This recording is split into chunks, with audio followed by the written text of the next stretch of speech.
ভাগ্যে যা লেখা আছে তাই হবে। অনেকেই কথা বলে এটা কি জায়েজ আছে কিনা। আমরা প্রায় বলি আরে ভাগ্যে যা আছে তাই হবে। এটা আসলে বলা কতটুকু সঠিক? দেখুন, ভাগ্যে যা আছে তাই হবে এই কথার দুটি অর্থ হতে পারে। প্রথমে বুঝতে হবে ভাগ্যের সমস্ত বিষয়, ভাগ্যে কি ঘটবে, কখন ঘটবে, কেমনে ঘটবে, এই ভাগ্যের নির্ধারক কোনো মানুষ নয়। ভাগ্যের নির্ধারক হচ্ছে এক সত্তা। তিনি কে?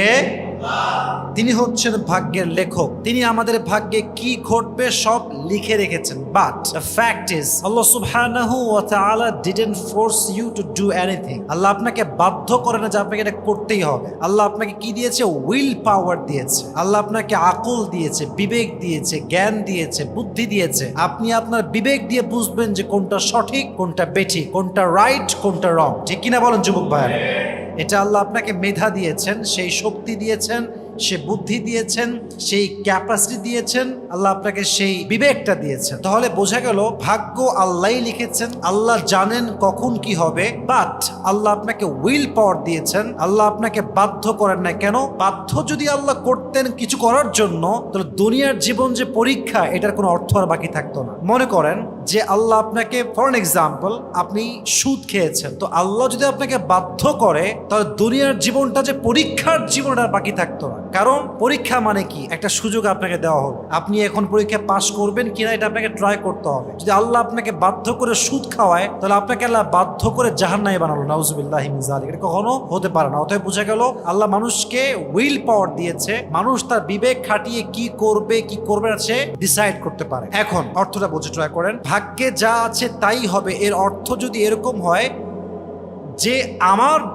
যতটুকু করার আছে আমি করব, বাদ বাকি আল্লাহ ভরসা, এই অর্থে বলা জায়েজ।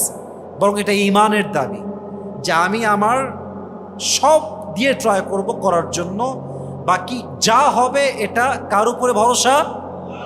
আল্লাহর উপরে ভরসা। এই অর্থে জায়েজ।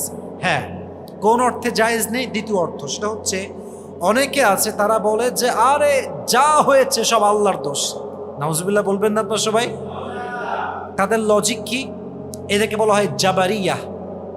এদের লজিক হচ্ছে যেহেতু আল্লাহ ভাগ্যে আগেই লিখে রেখেছেন কি হবে না হবে, অথবা আমি যা করব এটা আমার দোষ না, আল্লাহর দোষ। নাউজুবিল্লাহ পড়েন সবাই।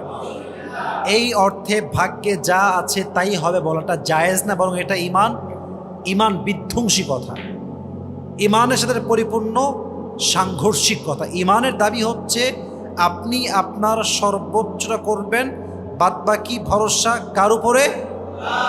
বাট আপনি আল্লাহকে দোষারোপ করতে পারবেন, এটা ইমানের বাহিরের কথা, ইমান বিধ্বংসী কথা এটা। অতএব যা আছে ভাগ্যে তাই হবে, এটা এই অর্থে জায়েজ যে আল্লাহ ভাগ্যে কি হবে না হবে আল্লাহ জানেন। বাট আল্লাহ আমাকে বিবেক দিয়েছেন, বুদ্ধি দিয়েছেন, আমি আমার সর্বোচ্চটুকু করব, তারপর আমি বলবো যে যা হবে এটা আল্লাহর উপরে ভরসা, এটা আল্লাহ তাআলাই করবেন। রাজি আছেন তো ইনশাআল্লাহ? আল্লাহ আমাদের সর্বোচ্চটুকু করার পরে আল্লাহর উপরে পরিপূর্ণ ভরসা করার তৌফিক দান করো। সকলেই মন খুলে পড়া আমিন। আল্লাহ আমাদের সকলের ভাগ্যে ভালো জিনিস লিখে দিক। সকলেই পড়েন আমিন।